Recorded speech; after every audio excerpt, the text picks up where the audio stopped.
All right, and we are back. Chiefs on top of this one, 2-1.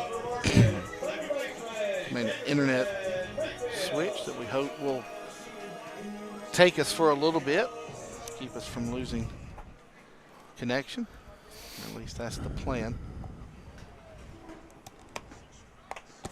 Fastball on the outside corner, called a ball.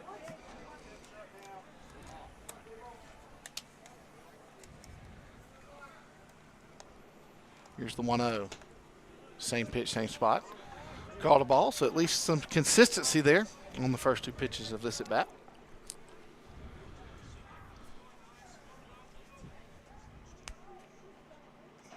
(2-0) in there for a strike. Not real sure what the difference in that one and the first two was, but again, we're a little offset, so we're going to give him the benefit of the doubt. Breaking ball's hit well to left. Coley is retreating. It is off the wall, and it'll be a leadoff double for Marcus here in the bottom of the second. But that's going to happen when you're pitching to a tight zone. Hitters can just key in on their pitch. That's the second hit of the night for the Marauders. I'm just going to stick with Marcus because I'm going to butcher Murata before this is said and done. Yeah. Not agreeing with you. It's just Murata's a hard word to say. No, I'll butcher it. It's okay. And okay for you to agree with it. So Red Taylor swings it from the left side. We'll be in the box now. They're cutting the lights on now. All 3,000 of them. Yeah, look.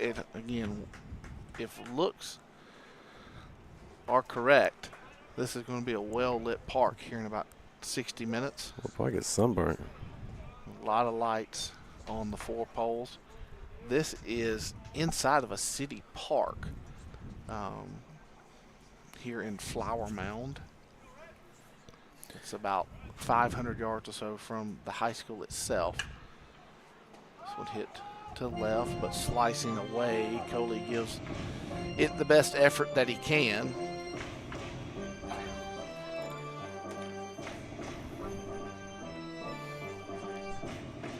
What you planning on doing for supper tonight? I don't know. The good old Cheering College buffet was there in between games, peanut butter and jelly and fruit. So may not have to do much. May not have to do much. Had a good one last night at Hard 8 Barbecue. Here's the 1-1. Good pitch on the inside corner for a strike, 1-2. That's kind of a tradition we've been doing the last few years of going to Hard 8 and eating.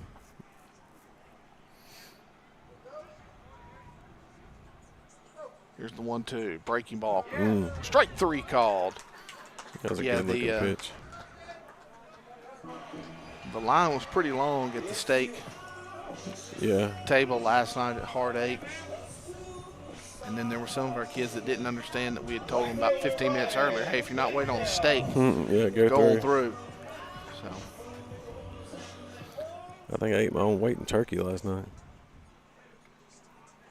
So with 1 out and runner on, inside move, check. Runner's able to get back.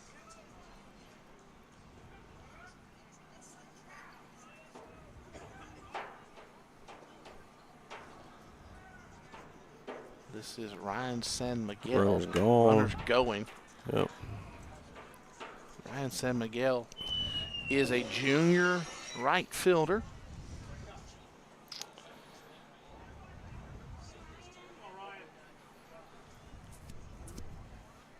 Yeah, going to have to double up looks, maybe even mix in a blind pick or something. Marcus looks like they're going to be aggressive on the bases when the opportunity is there. Here's the 0-1. They do throw the pick there.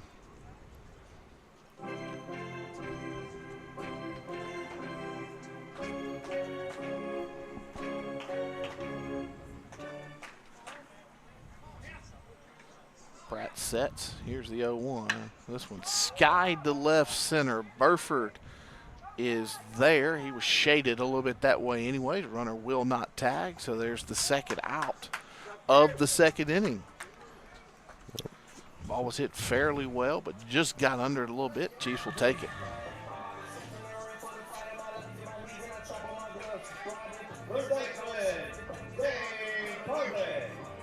So Dane Parlin, the senior third baseman, in the box now, in his first looks at Pratt.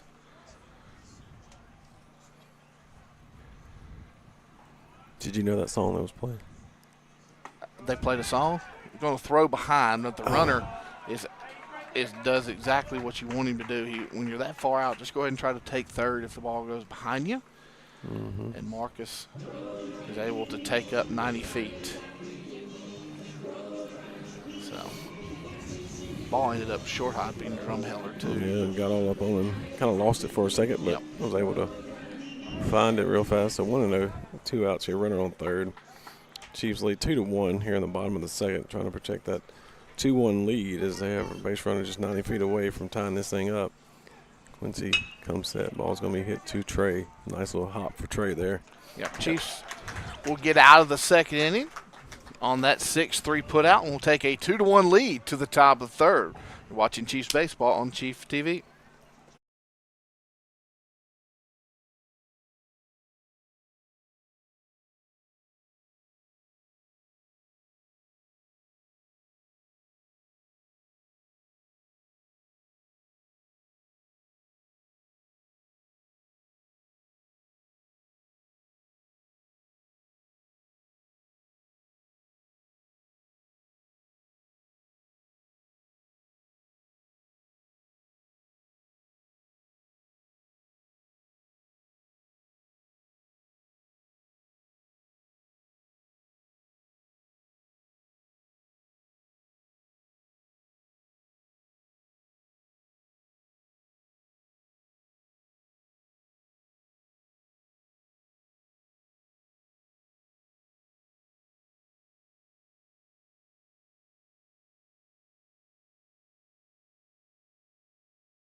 All right, Cole Prosek going to lead us off here in the top of the third. So that'll be Prosek, Barnes, and Sowell coming to the plate.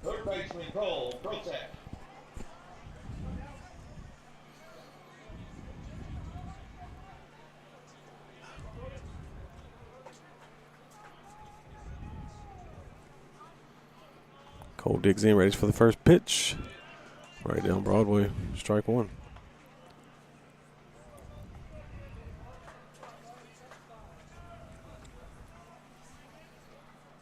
What did the Arkansas score? What was it?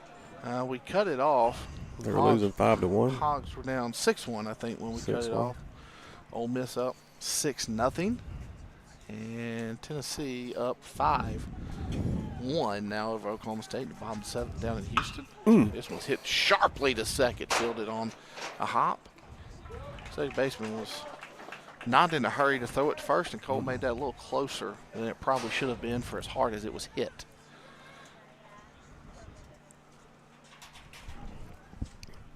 So last night, we went to Shields. Jack Price bought some cologne.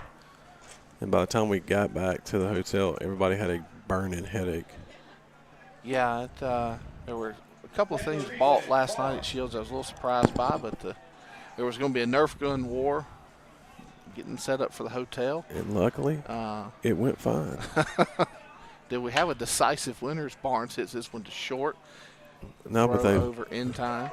They've all decided they want to donate their guns and their Nerf things to Crosby. Feel sorry for your house in the next. I want to take him to his mom's house in the next few weeks. But yeah, there was that, and Jack brought the cologne, and then I think of the 22 guys that are here, about 17 of them got on the Ferris wheel before we left. So yeah, Cole rode it a couple times. Interesting there. A little cutter. So it's 11-10 Arkansas in the top of the 8th. Yeah, well, see.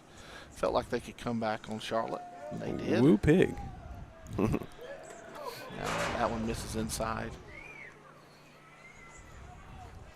So 1-1. I just didn't think Charlotte would have the pitching to shut Arkansas down, but you never know. Big swing at something soft there. 1-2. Any given day, anybody can find it and have a little extra movement and life on a. Yeah, but you really don't expect fastball. Arkansas's Friday night pitcher to give up 10 either. That's also true. Here's the 1-2. Breaking ball, outside corner, strike 3. So Late call there. That will do it for the Chiefs in the top of the 3rd. So we'll head to the home half when we come back.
All right, bottom half 3rd inning.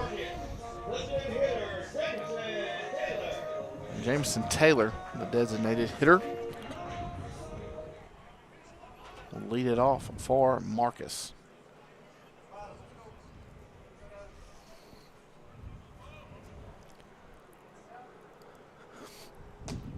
Ball misses low by Q there.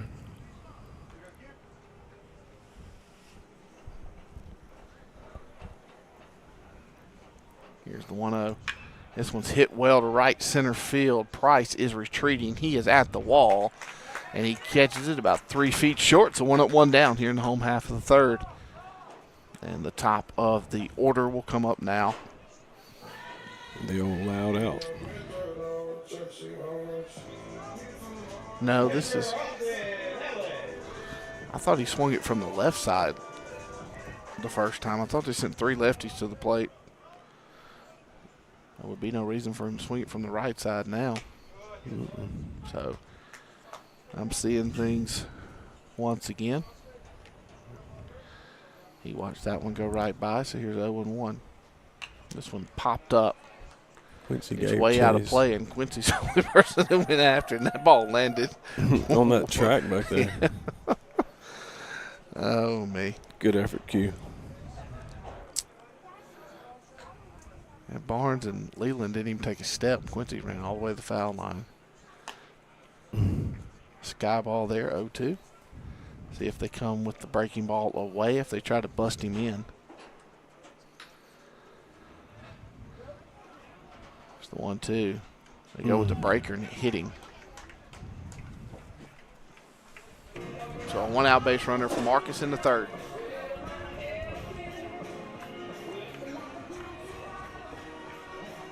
What's Marcus's record on the year? I couldn't find it. Again, great website that they have dedicated to their baseball program, but I can't find a roster and I can't find a current schedule as far as wins, losses. They have their schedule posted. They've played. So interesting here in Texas. They're allowed to play true scrimmages, and they have 5 listed in their preseason work.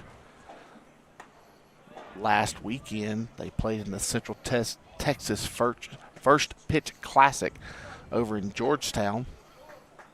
And, of course, now playing in the 5-Tool Classic here this weekend. And the next weekend, they're going to go down to Dripping Springs, who we met yesterday. They're about 3 hours away. Yeah, they followed us from Highland Park over to Jesuit, and a couple of big draft prospects on that team. So what about JA beating Oak Forest yesterday by combined scores 17-1 in 2 games, 2 8-game doubleheader?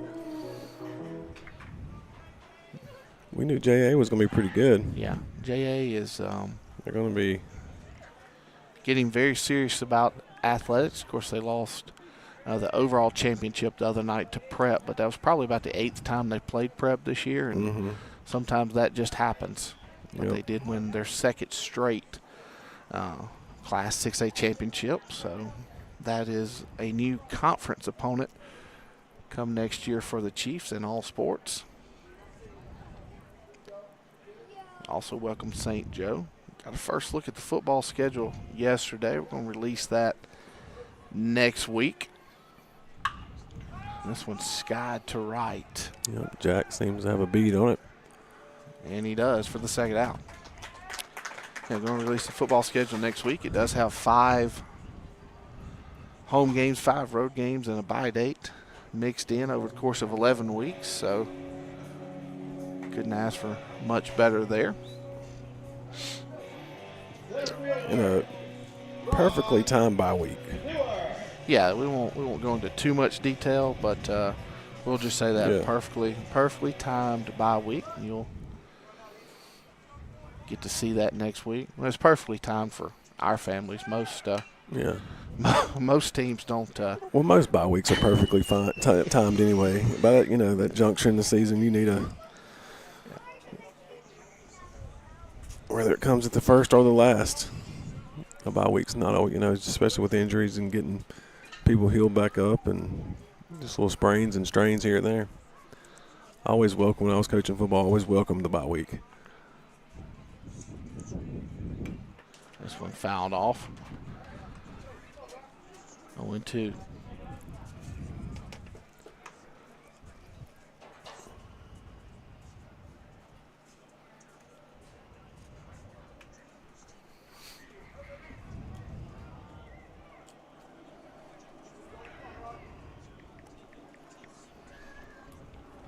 Pratt comes set. Check of the runner. And he's back. Yeah, those are the things that, as Quincy sees more time on the mound, almost got him. I was just about to say, as he sees more time on the mound, he's going to probably develop a really quick move that he'll use as his best move. Yeah. And, he's just feeling his way through it. And there was a quick move on right before he came set.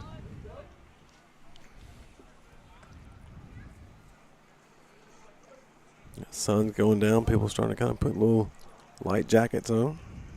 Yeah, that will be me just here in about 10 minutes. I brought my runner going here. Breaking ball misses down and in. 1-2. So runner in scoring position now. 1-2 goes the count. He was running all the way, gambled on a breaking ball, and was the winner there.